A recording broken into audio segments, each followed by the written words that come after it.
There is definitely inequality with regards to women and children that are in urban and rural areas, and those that are in formal and informal settlements. And yes, there is definitely something that we can do with regards to urban planning or policy making. I won't lean too much on policy making because I really do believe and feel that as urban planners or as even just citizens of this country, we are a country that has policy in place. We are a country that we do not fail to come up with policy or even place certain regulations or place certain policy or legislation in place with regards to certain issues. That has never been our issue in this country. And our issue as a country, our issue as planners, we know this very well, has always been implementation. Our issue has always been implementation of policy and us actually getting to do that which is written down on paper. So I won't necessarily lean on, what can be done with changing policy making, because when it comes to policy making, it's just a matter of implementation. But I'm going to speak to urban planning and what can be done with regards to the imbalances that we do see, obviously, in urban and rural areas, informal and formal settlements. And the differences are very, very vast. Obviously, as women and as children, we go through issues with regards to gender-based violence. And it is very, very evident that a woman who is in an urban area and a woman who's in a rural area may be dealing with the same form of abuse, but unfortunately, the way that the systems of reporting or just the distances of a woman, for example, a woman who's in a rural area may find that for her, if she is being sexually abused or being physically abused, emotionally abused, or whatever abuse she's encountering at home, for her, it may be that getting to the nearest police station is at least maybe 5-10 kilometers, of which she has to walk to get to the nearest police to get to the nearest police station to report a gender-based violence situation that has occurred for her. And that for a woman who lives in an urban area, if I think about me, the nearest police station to me is probably about 2 kilometers away. And for me, getting to the police station is just a driving matter. I just need to get in my car and I need to drive.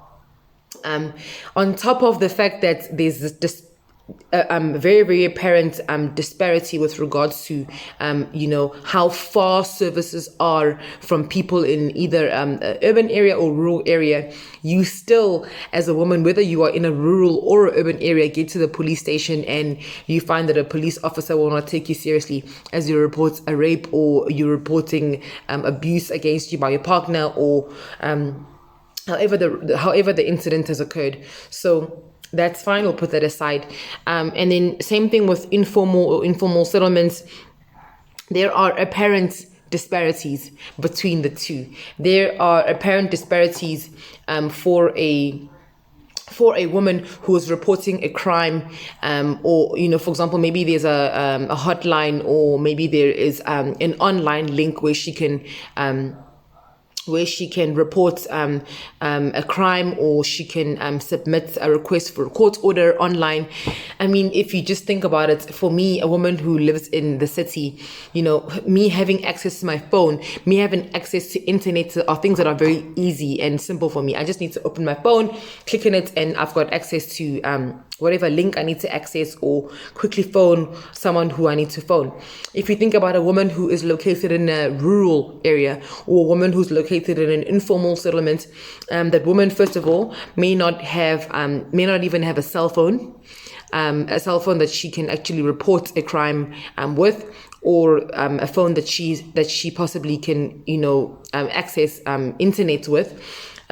Secondly, a woman who's in a rural area may not even have coverage. And an urban planning point of view, we speak about this planners so many times of how can we better equip people that are in the rural areas with services.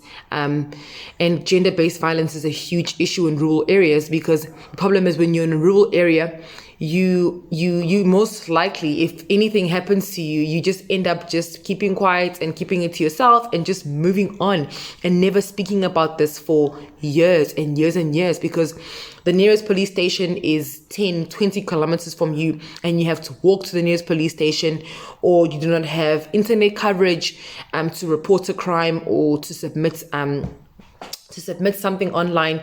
Simple things like those in the form of services with regards to urban planning can make a huge difference for a woman who's either in a rural area or a woman who's in an urban area with regards to gender-based violence.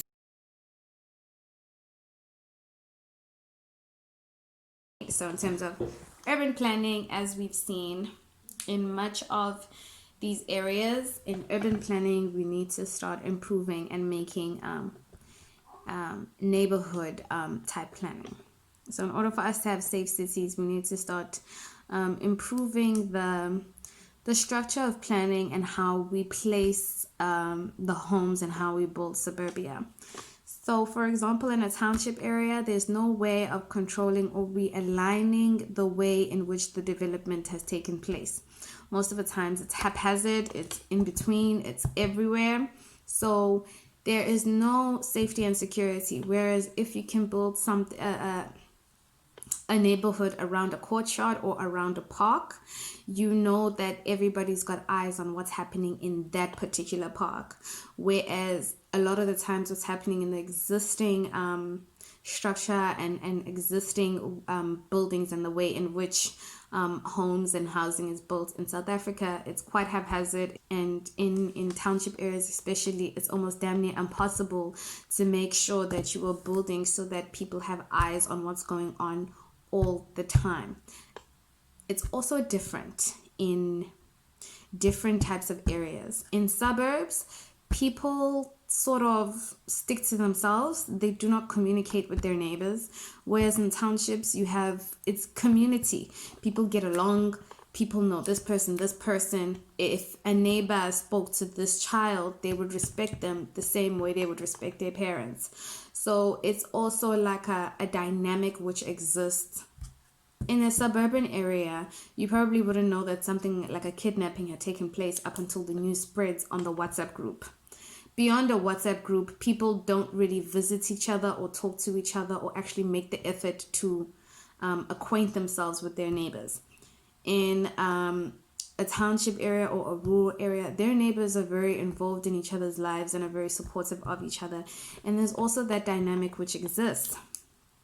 In terms of movement and surveillance, what we could be creating, like I said, is a courtyard development where you know that you have eyes on everything. And in terms of surveillance, it might be a matter of not even implementing a policy, but encouraging communities.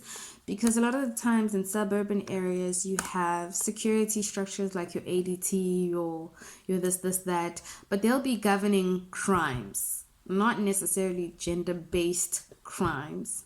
So maybe it might be a matter of allowing them to acquaint themselves with which homes are carrying girls and putting in times in which they can surveil those particular areas more especially, and enabling those young women to be able to say, listen to the security guard, I'm going to this, that place.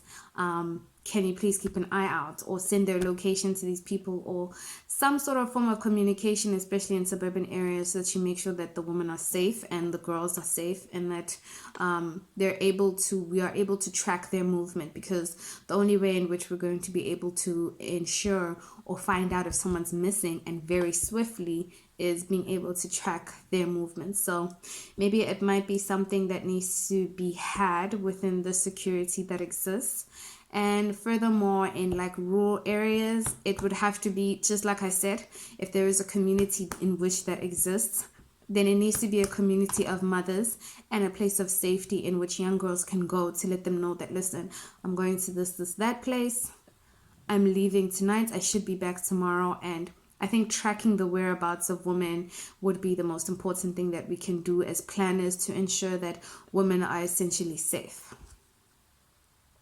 In terms of that, I would much rather leave it with women, especially in security force systems. I think it must be a mandatory thing to have a female in all of these structures which are going to exist. Make it mostly females, because females can relate to the existing problem, and you never want to have an issue where a man is the one who's giving out information and having all these women being stolen. Then that kind of activity becomes fruitless and painful, essentially. So in terms of movement and surveillance, I think that these little communities that you'd be building would be very important, because should there be anything in cell phones, you have locations now, we can always pin it and have it on, have the apps, so you can have the locator app on your phone and you could link it to other people in the community, so that people know what's going on and people are aware. Because a lot of times for young females, especially growing up in their teens, headed for 25 years old, you cannot really relate to your parents or anything else. But if there is a community that is safe in which everybody can go to,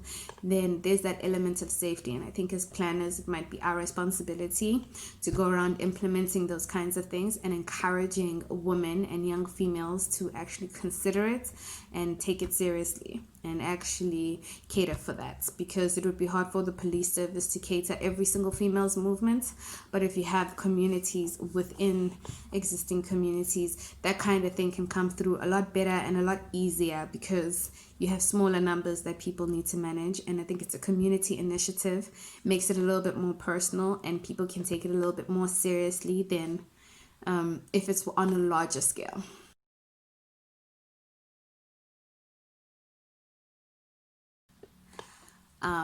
I think this could be an idea, but like I said prior, I feel like we need to be tackling the root of the problem, which is men thinking it's okay to abuse women. I don't think we should be putting so much pressure or start differentiating how females and men live, because that's just going to highlight the main fundamental problem, which is the expectations which are put on men, or the experiences in which men experience. I think a public transport system which has cameras and which is effective, like your Ria Vias or your My City bus, or which have cameras and which are part of the government system, which is to ensure efficient, and your Gautrain, you know that that's efficient transport, you know you're safe in there because there's cameras. You won't have as much crime happening there as you would, for example, in the taxi industry system. But for sure, I think that a separate public transport for women might be a little bit too much. You don't want to create a society where women are afraid of men, because at the end of the day, we need to learn to coexist with each other and to be able to cater and care for each other.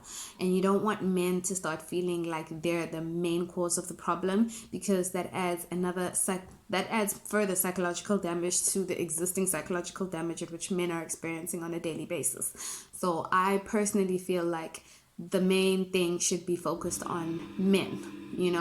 I feel like beyond that, conversations need to start coming up with men, because we need to start focusing on the next generation that's coming about and start tackling them. While women are having karate classes implemented in schools, you can have psychology classes implemented for men, to start making them realize and understand, and start getting an understanding of how are they living, and then start letting them know that how they're living is wrong, and this is what they should be doing as men. Because I think that directive or that narrative is not coming through as clearly as we would like it to.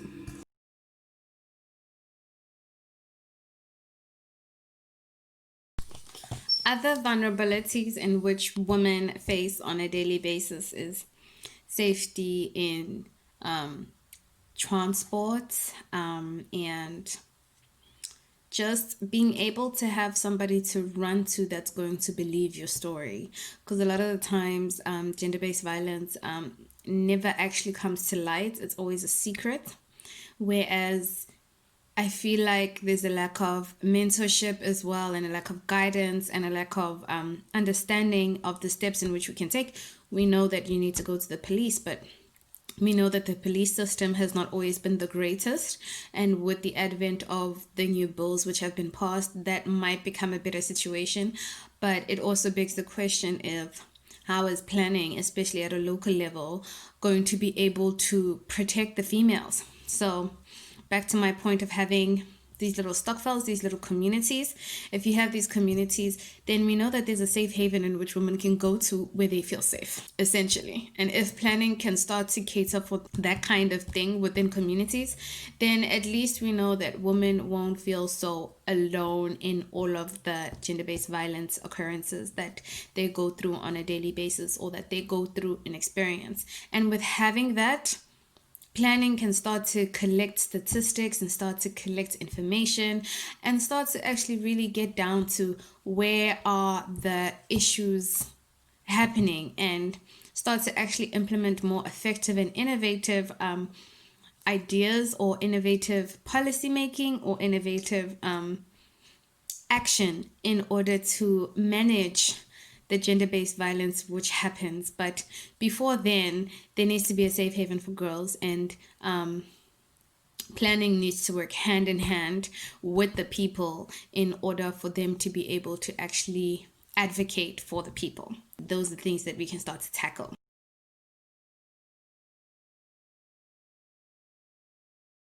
So that is very true. Women don't necessarily have a straightforward line that they work in, especially after work.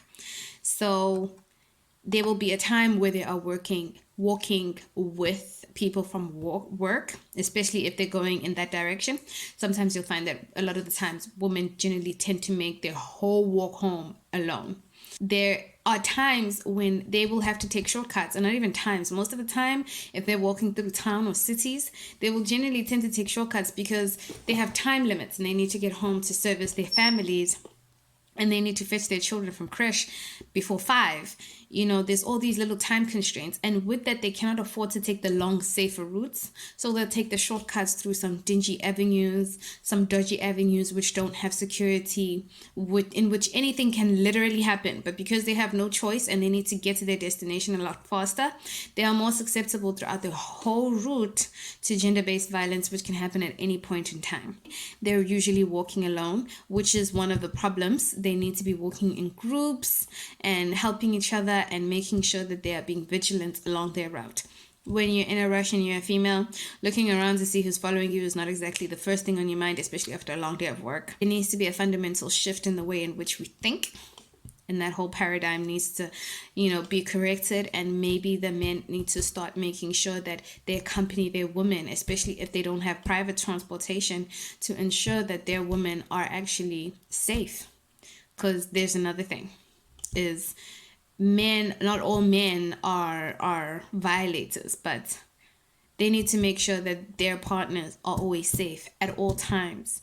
And things like sending location for a daily basis, for a normal daily run, might seem a little too much, but it might be something that women need to start doing in order to make sure that they are safe at all times, and that someone at least knows where they are. And what initiatives should be considered or put forward to lessen these vulnerabilities, and who should they come from? They should definitely come from men. Some of the initiatives which should be forward is that a man should, it's not to necessarily say that they should start taking responsibility for these types of things, because gender roles are something that exist within communities, and it's not something that you can just rip out of its roots. It's how we live, it's how we do things. But there should be way more consideration and way more initiative from men to make sure that they're going with their women to ensure that they're safe. Because I feel like men should start being a little bit more enlightened. A lot of the times these things don't hit home up until it's something that's happened to a close family member, and it's something that's happened on an extreme scale. Because something like spanking a woman's butt or grabbing their boobs, I think where there needs to be a certain understanding for the fact that these things aren't right, and these things actually affect women in this type of way. But trying to get that understanding might be difficult and take time, but it needs to begin to happen. I think the private sector can play its role in terms of pushing the agenda, because they're the ones who will be responsible for things like IDPs, SDFs, and all that sort of stuff. So they'll be handling the statistics, and with that they can include gender-based violence statistics, especially in these people's IDPs, and consult with government, local government, in order to implement that kind of thing, so that that kind of awareness starts to come into play and starts building its way into planning. And with regards to government can start requesting for more gender-based violence solutions to start coming about, especially from the people themselves, because it's not just about the government or us as planners implementing all these fancy ideas. We also need to hear from the people what they feel should be happening. We need to hear their cries. We need to let them vent, and we need to allow them the space to be able to participate in the solutions in which we will be putting forward, because they also need to agree to it just as much as we need to implement it. So it's a matter of public consultation and a people-centered approach, of course, so that they can be aware and that they can always know that these are the options that they have and these are the things which are going to be done to help them, so that they can start to feel a little bit safer as well. But also private sector can start to sort of enforce that. Essentially, I think it's more of a personal onus than it is a responsibility of the private sector, but it's something that needs to come to the forefront. And maybe if government is mentioning it more, when outsourcing, especially when implementing stuff like housing and implementing all these kinds of things, how do we plan this type of housing to make sure that there's an element of safety, to make sure that women are accounted for and women are catered for. Thank you very much for having me, Bryce, on your channel. I had a blast answering these questions. I hope that there's some great information that I've been able to put forward to assist in terms of how planning is working with gender-based violence. It's not something that has particularly come to the forefront up until most recently. So it's definitely a conversation which needs to come about. Otherwise, thank you again for having me. I'm glad I was able to have this opportunity to help in any way, shape, or form that I can. And having these kinds of discussions will definitely propel these types of initiatives, especially within planning, to start happening. So I hope we had a great time, and bye.